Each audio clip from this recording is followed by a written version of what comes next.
Hey, what's going on, guys? Today I'm going to do a comparison video to the Slash 4x4 and the new Team Redcat SC10E. This is the Slash Platinum Edition I brought in.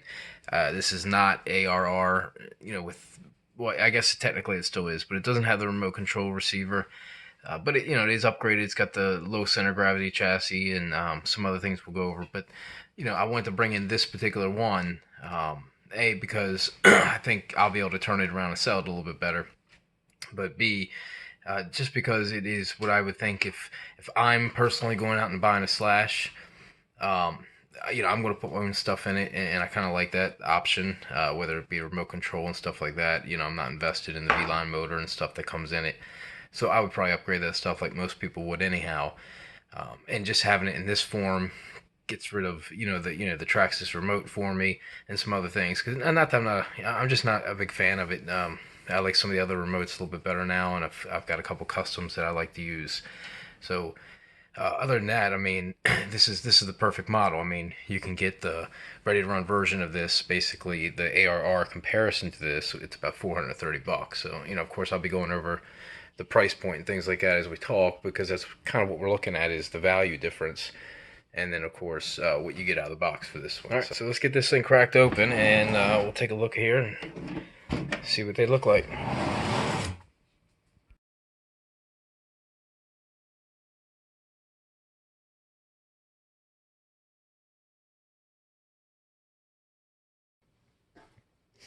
All right, so here we got them.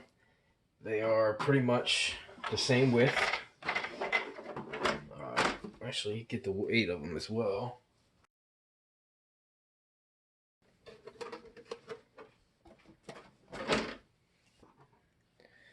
So the truck stock weighs 5 pounds and 5.2 ounces.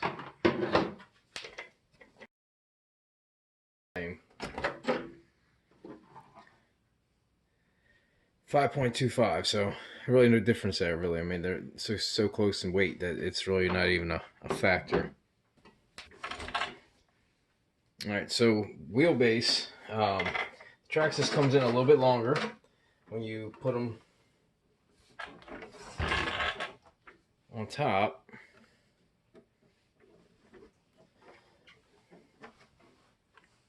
Line the rear.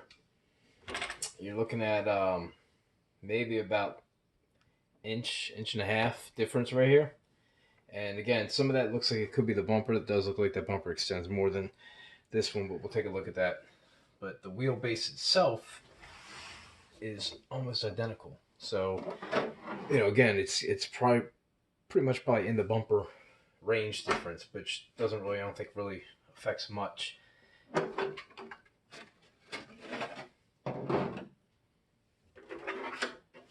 It's already a benefit to me.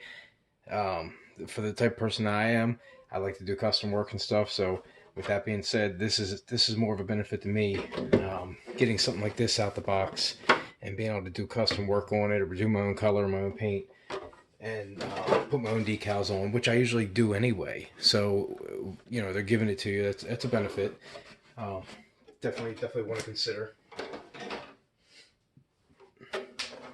And it's a good feeling body too. It's got a really nice thick feeling. I mean, I would reinforce it anyway, like I do with mine, but it feels like it's already pretty tough stock. So here they are. Line them up right there. Actually, these tires are a little bit bigger. I do like the tread pattern for these. These definitely seem like more my style tires. What I'll probably go to on these, but this is definitely more my style, like almost like a trencher pattern, or it's just more of a like all-terrain type pattern for me, which again, I'm pretty sure that's the way they are on the other ones too. I'm not sure if the less expensive and the two-wheel drives have those tread pattern tires on them or not, but they're on this platinum at least, so it's a benefit again to me.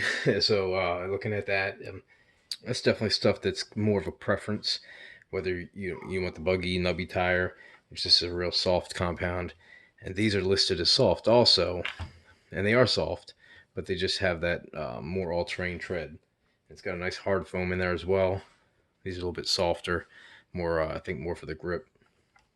You know, I guess everybody sets theirs up differently, so that really doesn't matter. Again, most people change tires as they get them anyhow. So we're here to look at the structure of them. So the, you know, at the bat as well, you can see these are a little bit bigger shocks. So 16.3, I think they listed as a 13 millimeter board, but that's probably the inside. But 16 on the outside and 12 on this one. So it's about 4 millimeter difference, thickness of the shock. So again, big bore shocks. If you're jumping with the things that people do with these, and you know, I guess you would want a thicker shock for sure. This one does seem a little small, which I mentioned kind of in the unboxing video. But again, for me, I'm still the type of person that wouldn't mind, you know, I could go out and throw a set like this on this and be fine with it too if I'm looking at something, if there's something here else that makes me do it for the money difference. Body posts, that's flexible, we'll call it, flimsy, flexible. Definitely has some movement, so that might be a good thing. These are definitely stiffer. Definitely don't have as much flex. Do have that pivot style top that I said I liked, but these also do have the contour, plus the fact that they are so flexible. I mean, I guess maybe out in the winter or the cold that might become a problem, but they seem like they would have a lot of flex to them, so they're probably a good setup for this. Again, cold winter bashing might do something different to that. So with the upgraded platinum, they got the blue hubs, the knuckles, all the way around the vehicle. We'll take that off in a little bit and show you those, which is a huge benefit in general from the Slash. I mean, that's up from the, you know, the $339 price for the one basically without the low center of gravity, where you're at about $430, $440 for this with you know, the ready to ARR version basically of this with the low center of gravity chassis. But I don't think even that one has the aluminum knuckles and things on it. So that's the ARR, comes with the remote control and basically the same setup that everything in this comes with. But when you start factoring in aluminum knuckles on it, I mean, that's a benefit. Single drive chain from the shaft from the front to the back. It's got the rear transmission. This one's got the center diff. So these wheels are pretty much, this is going to be run like a lock transmission. So that might be a benefit to somebody, or you know, having the center diff might not be. So again, that one there is all preference. I can't really say it's a good thing or bad thing, but what I do like about this is the drive shaft thickness.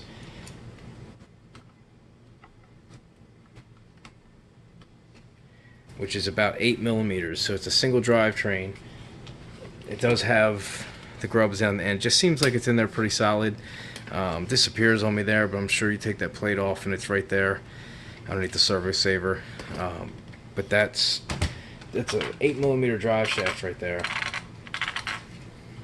Not a fan of rear transmissions as far as working on them and doing pinion gears and meshes and things, because you pretty much got to rip this thing out to get to it. Whereas we talked about, this is literally 4 screws off the bottom and this whole centerpiece is out in my hand. So that's a big difference again to me. That's going over here already. Ease of access, ease to be able to work on it and things, especially when you're talking about motors and doing upgrades and things. And I like to change pinions and get in there and do them. So I'm not sure how easily this thing comes out, but I'm sure it involves taking those 4 out and probably removing that bottom cover. Maybe just those 2 and the ones up top. So taking that out, maybe it pulls out like this. If it pulled out like this, that'd be pretty cool. If somebody knows, let me know. But it wouldn't, because this wouldn't pivot enough for it. And I guess you could just disconnect the shaft here, pull it up as much as it'll give. So yeah, again, I haven't played around with this one enough to have that full knowledge of it. And neither this one, but you know, 4 screws, enough said.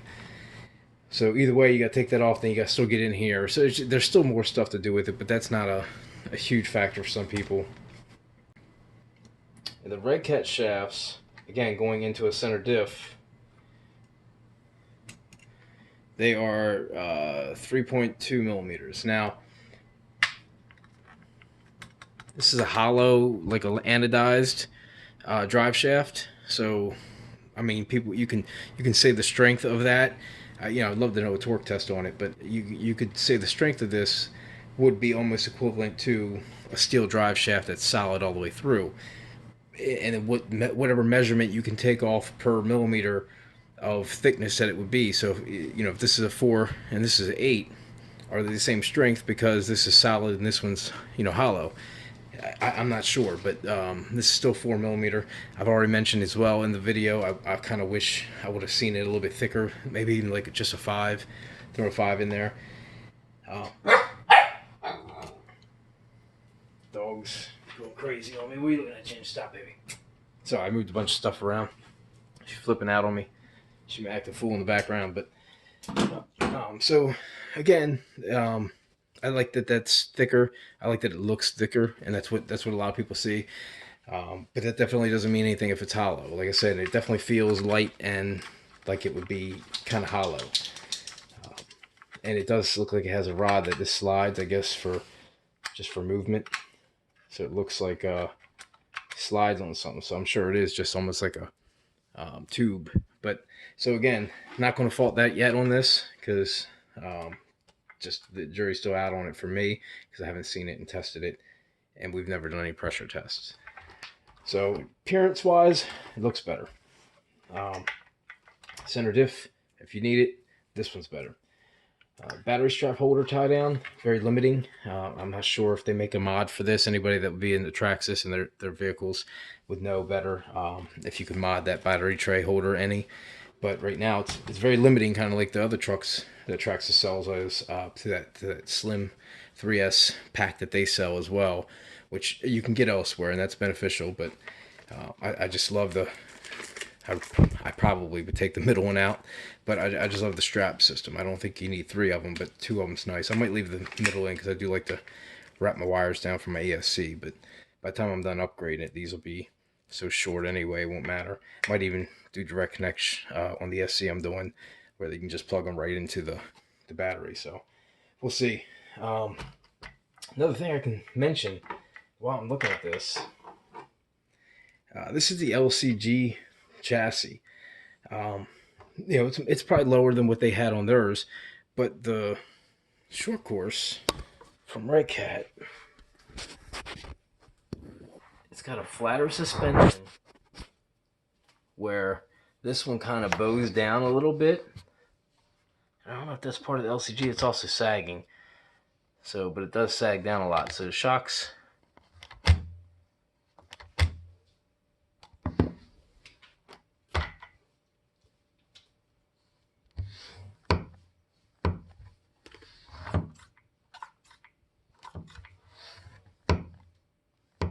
recoil is about the same, even for the little shocks. These are sagging. You can see the drop in them when I let go. Again, oil change might fix those shocks, but these have some drop to them as well on the big bore. But again, oil and putting some extra stuff in there, making sure they're topped off would all fix that as well. But as far as the LCG chassis goes, I just figured it would be a little lower than that. Or Redcat did a really good job making sure that their chassis was low to the ground as well for the short course, because weight distribution's everything, they say. So this one seems to actually be, you know, right up there with it as far as staying low and giving you that stability.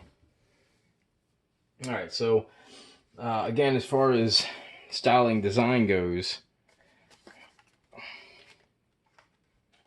I mean, the servo linkage, I guess, is fine. It's right down there up against the saver, so it's a real short, stubby link. But it's,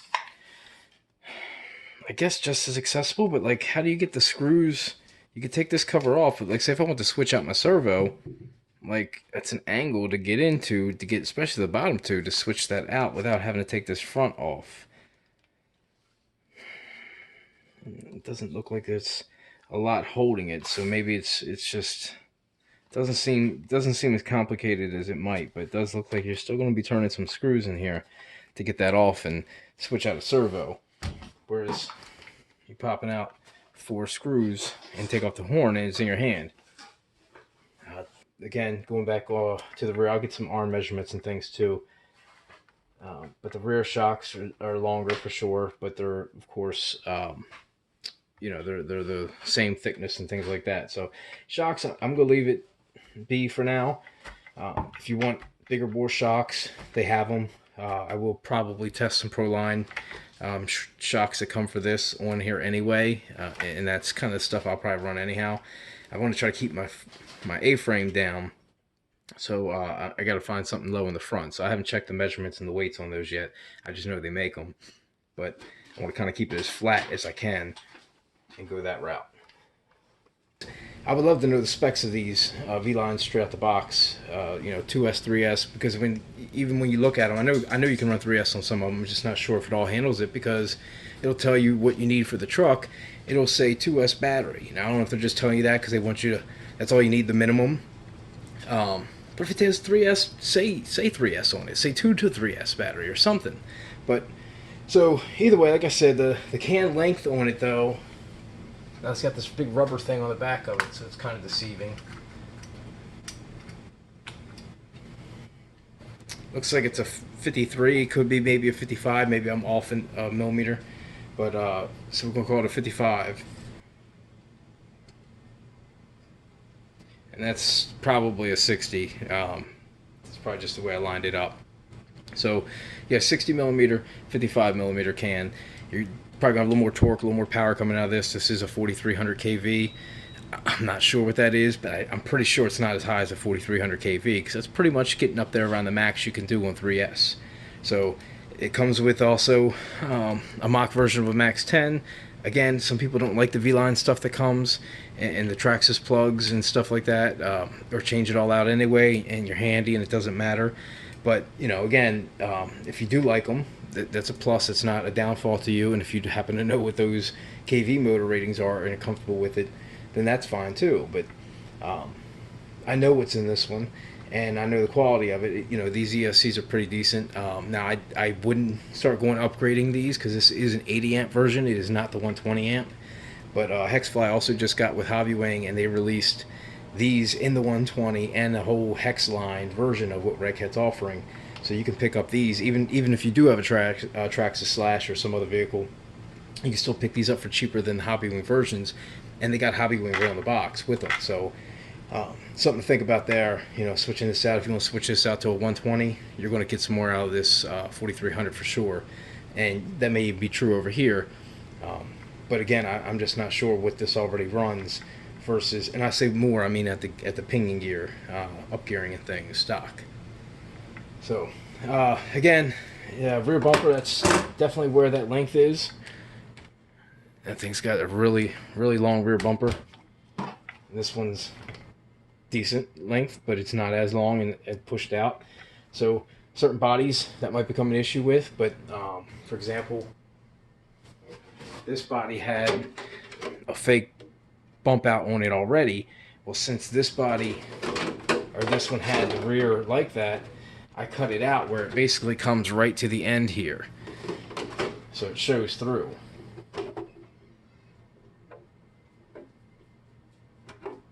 This one, keeping it at my close same body markings, is probably a little close up here in the front for my liking, and this post sticks out even further in the back, so it'll come out. That actually will probably look pretty good to me, coming out behind the body like that. So if we're only talking about an inch, which is about what we're talking, this is about 1.5 inches. Pretty much all of the vehicle difference in length is in the rear end, it looks like, because the fronts look like they're coming out about the same here, which I know I haven't back too far.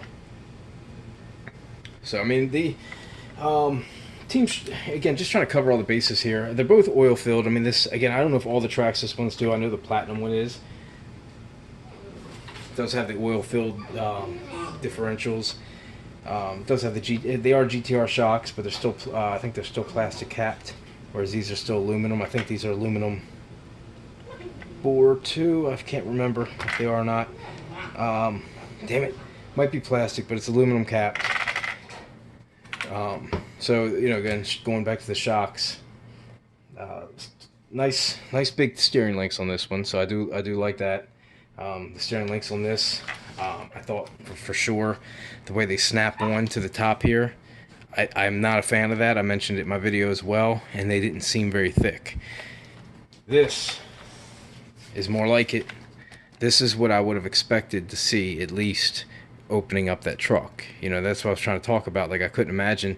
I didn't know if what I was thinking was from 1/8 scales, because I mess with so many of them, or, you know, whatever, just seeing a true 1/10. But then I think about my Team Redcat MT10E, and that thing has some thick shafts and things on it. So, and that's a small truck.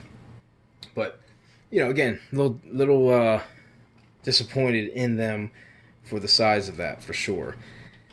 This does have the CV plastic shafts. I'm not a fan of them at all. You know, you can basically, you're upgrading those to me anyway.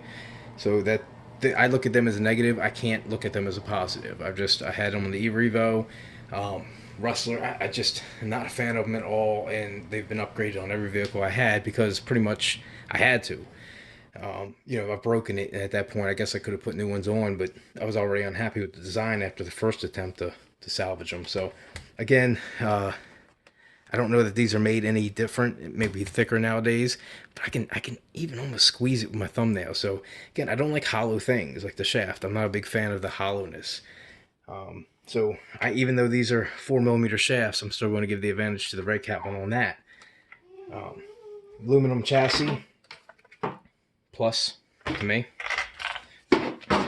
Just you know, it's the Traxxas LCG chassis. I mean, this is over here. I guess that's just there to help weigh it down. I don't know if you actually have any functions on these. Again, I'm not a short course guy. Just basically seems like they threw them on there to extend it like a short course would be, kind of like they did with these trays. But it just, I don't know. Just I like the wider look of this body better. But I mean, all in all, without getting out there and driving these things, you know, there's definitely some advantages. Tires, in my opinion, again, all preference. Tires I like better on these. They are I think they're mud terrains from BF Goodrich. So they're, you know, that's definitely to me something I look at. The turnbuckles plus for me. Size of the shocks. I would need to drive both of them and have them both out to see how they are after I fill them and how the vehicle handles. Because that's what matters to me on the shocks. I don't need bigger bore shocks if I don't plan on bashing this truck. I have bashers. This would be a short course truck for me that I would keep planted. So if the shocks could hold up and do what I needed to do, then of course that's great. If you're going to be taking your slashes, it's your main vehicle, and you want to you know, cut the body up a little bit and do it and use it as a basher, then you're going to want the bigger bore shocks. So again, it's driving style preferences for everything on this. Ease of access to me on the Redcat vehicle is got the advantage. Just everything in its place a little bit better, easier to get to. What else? Battery strap plus for the Redcat. Motor setup to me as of right now is a plus because there's just so many unsure things about this, and I've replaced almost every Traxxas motor I had anyway. I replaced almost every motor I put in anyway. So I guess it's not really a fair comparison. But again, just bigger size and everything so far. The bigger can's bigger. I know the KV is probably higher or at least max, but I don't think this is anywhere near at 43,000, 4,300. So that's what else? Waterproof ESC box. They both have that. Waterproof electronics. Both have that. Body posts. I'm going to call draw. I do like the flexibility of them. To a degree, that's not as flexible. But I love these pivot styles as well. But these only go front to back. This looks like it might actually allow it to move. So being a wider offset, these are pretty wide still. But I guess if I had to pick one, I would say it's this one. The shock tower design to this, even though it's big, it just seems hollow and thin, like just crossbars and pieces. So I've seen people posting things on like RC Junkies and all where these have been broke or cracked, you know, replacing them, upgrading them, things like that, which we can all do. So these I mentioned this as well. This is a really hard plastic shock tower. I mean, it's really solid. Plus, I'm sure they're going to make an upgrade for that. But this one's much more stiffer, so it depends on if you want that movement and flex. But On my shocks, I love aluminum shock towers on all my vehicles because it keeps the shocks in place where they should be. So having something extra stiff versus something that's a little flexible as well, to me, I like the advantage of having a stiffer, like you don't even see the movement here. The shock doesn't come out of place when I'm twisting this that much. It's barely. And this one, everything I twisted every time I pull it, it changes the shock position. So it seems to be attached. Oh, it's attached right here. So it's attached right to it. So it's, I guess, I don't know. I guess it doesn't really matter because when you're putting impact on the top, you're not usually on the wheels anyway. But the flex is still there that could still snap it, I guess, if it's a good enough accident. So again, I'm not going to fault it. I do like the style. But I think this is going to be a little bit more durable overall. It just feels more durable. I like the chassis style better on this one. Not the fact that it's just aluminum, but just with the cross braces and or the supports here coming up and down, just giving it that openness. Whereas this one still kind of open here, but they close it all off in the front and back, and I really don't. I just don't like that as much. So again, preference. I like the center diff. I like being able to control the differences in the front and the rear, weight, oil. I like to be able to control the differences with the speed and things of the tires traveling from the front to rear. So having the center diff will allow me to do that with some center diff oil and things like that. And then, of course, your front and rear diff oils will give you, when you lean and turn, so that this wheel's not picking up and spinning because it's taking the weight off of it. It'll keep it more balanced across the drivetrain to spin them as as accurately as they can to the other side based upon whatever weight you put in. So the center diff, to me, keeps it when it leans back. It allows me to make sure that, again, same thing with this being a locked one, it is, where they're all traveling at the same speed. There's certain times where, the drivetrain and things like that, where you crash and you do bash it or you do jump it, and that spur can take all the weight and all the strain of the vehicle because there is no center diff to give it that slip. So you can put the locked diff if you wanted to. You can put it 300, 500K, a million if you wanted to, but that's just a little ridiculous. And basically lock this and still have a little bit of slip that this one's not going to have. That's going to come right at the spur. And again, I'm sure they make Hot Racing or somebody makes probably some steel spurs for these things. Everything's for the slash out there. So, and I'm looking forward to that being true with a lot of the bodies with this as well. They both got a good feel in the suspension as far as, leaning. I mentioned that I do like the way this thing feels and kind of like rocks and leans. This bumper's so much bigger in the back, I can't get the same kind of torque, but it's also there for me. So I still like that as well. Flat spot in the tire from packaging right here. I'm sure that hopefully will work out, but yep, it's in all of them. Wow, that's a big one there. So I'll turn them all and get them all up.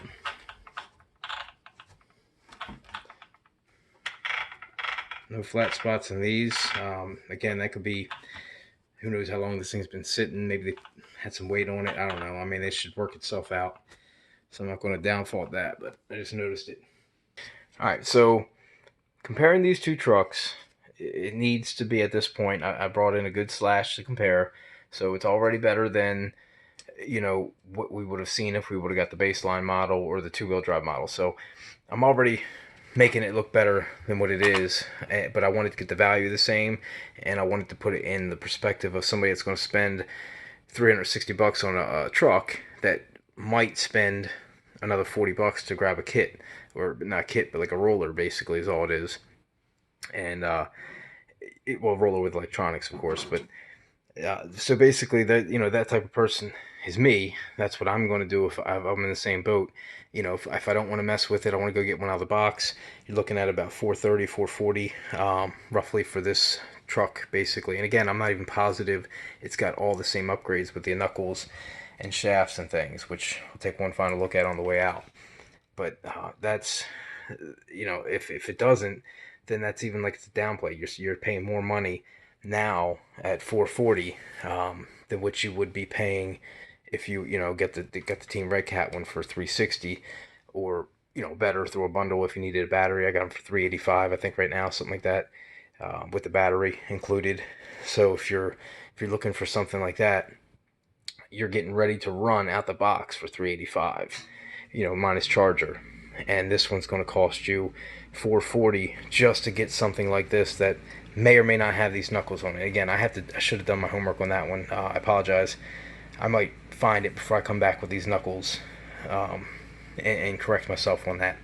So, but just speaking at that price tag, with the deals and things that I can offer on the Team Redcat stuff that I can't do on the Slash because of the margin, we're talking somewhere close to $100 difference when it's all said and done. By the time you go get a remote, at a minimum price of like $40, you're now at like $480 just to get this one, whether it's the exact version or not, in a ready to run form with the remote. But it sounds about what they would charge to add the remote, so I'm pretty sure it's similar, but it is a painted body and it's not the clear body. That would take away the benefit of having the clear body, which I did like on the Slash better, by basically giving me a pre-painted body. So that would give the benefit back to the Team Redcat for me on that, all in all. So again, I gotta talk price, and we're talking easily about $100 difference. So if you're sitting here saying that this truck is worth $100 more than this one, I'm saying it's probably not. Now, if you value aluminum knuckles and things, I don't know the quality or the price of those, and beneficial over to having this and saying that $100 range, you're probably looking at 50, 60 bucks on some knuckles there, maybe 20, 30 bucks a set, could be 90, with the way some of those prices are. So that might be your $100 difference right there that you can write off, or you like the better tires. So between the two, I'm just showing them right now at this point, guys, because I can't really put the Traxxas down just on video yet. You almost have to drive them side by side to get more video comparison and pretty much make an educated decision based on how they run. This truck I hear runs great, so I haven't heard anything bad about it yet. So we'll see how long that lasts. And Traxxas, everybody loves Slash, so even the people that have problems with them and do them, they still love it. I mean, it's still a good vehicle, and I'm never putting it down for that, because I know it is a popular truck. So again, I would never put it down just to put it down, and I'm not here to put it down at all. It's not what I'm making this video for. I'm just trying to give some of these comparisons that you can't see without getting them in your hands. Again, the upper arm, real quick, as I'm about to pull these wheels off, I like the upper arms better on these. This turnbuckle's thick enough. It's definitely a little thicker. It's probably the same thickness of this, but it gives you the plastic upper arm as well, which gives you a little bit of movement back and forth here. This is a link. It's basically just your upper arm is a steering link. Same thing with the rear. I'm not a big fan of that. I've seen it. They usually do it a lot in the rear, but in the front, I think I want an arm. But again, that's until you drive it and see the difference and see that it handles just fine. It just seems like it would have a lot of twist right here without that arm. Whereas this, let's see actually.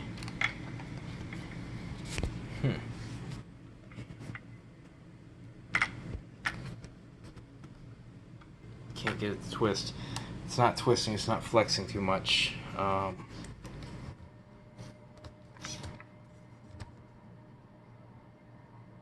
That one is, but they give you aluminum knuckles, so they're strengthening it here and having a weaker spot here, whereas this one's okay, thicker, a little bit more, better design in my opinion,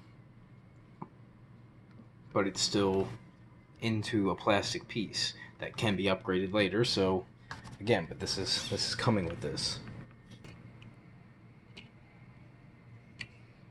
It's a 7.14 thickness on the arm.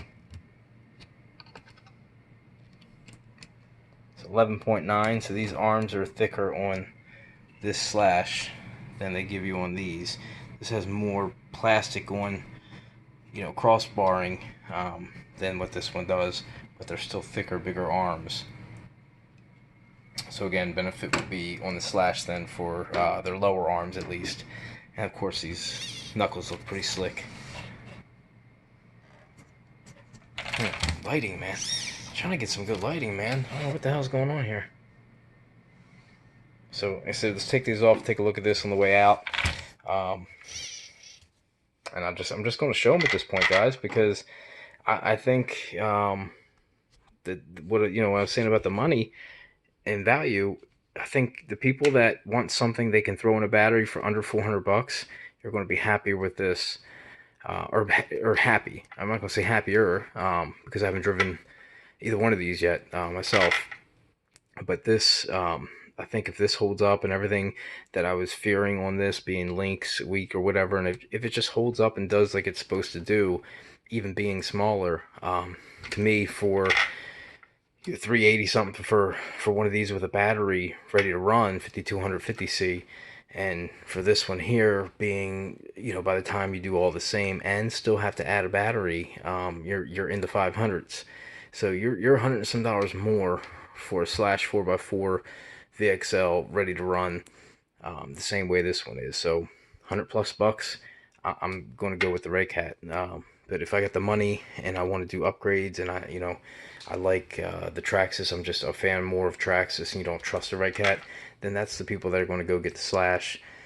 Also, there might be upgrades out there that they want to do this, or they're not using as just a short course truck, and maybe later on want to do like a monster, the monster kit upgrade or something for this. So that's the person that's going to value this much more and spend that extra money.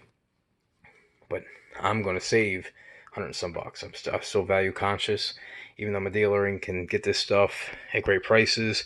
Well, great for some aspects. It's greater, more great than it was when I was not a dealer, I can tell you that. So but regardless, this stuff right here is, they're both great vehicles as far as layouts and how things are. They each have their own advantage, in my opinion, and I guess you almost got to make your own based on the things I've given you, of which version you would like better. So, all right, let me get these wheels off and we'll take a peek here on the way out. All right, so there is the aluminum TR-SC steering knuckles and hubs that come on this one, plastic hex, and it's got the flanged upgraded nut on it as well, the blue. So that's a nice touch. And the Redcat just has a standard plastic. Again, already not a fan of it, like I said. But again, after doing some research and checking, as I said I would, the $430 version of this is coming with plastic at the knuckles, which I already looked. So it does have the plastic knuckles. It's got the standard little nut. So that will devalue and take away that some of the $100 where I was saying that might be more worth it. But again, I'm the type of person that I'm probably going to buy this version anyway as a kit. Again, $400 if I'm going to do it at that point. I might have another remote control laying around already. I might already have batteries. I might just not value that, not having that remote control like somebody else might. And then you have the option to get the aluminum knuckles and things like that, plus have the clear body, do some work on your own. Pretty nice tires, and now better tires in my opinion than the ones that come on the ready to run, or I should say the almost ready to run version. Those have a little bit different tread pattern. This tread pattern is what I like, but they're still the same type tires, so no downfall there. I'm not going to hold it against them. It is a fake bead lock, so those aren't true bead locks on either one of them. But again, neither is it over here. So the benefit right now for the Platinum is definitely better right now than what the short course is offering from the Redcat one.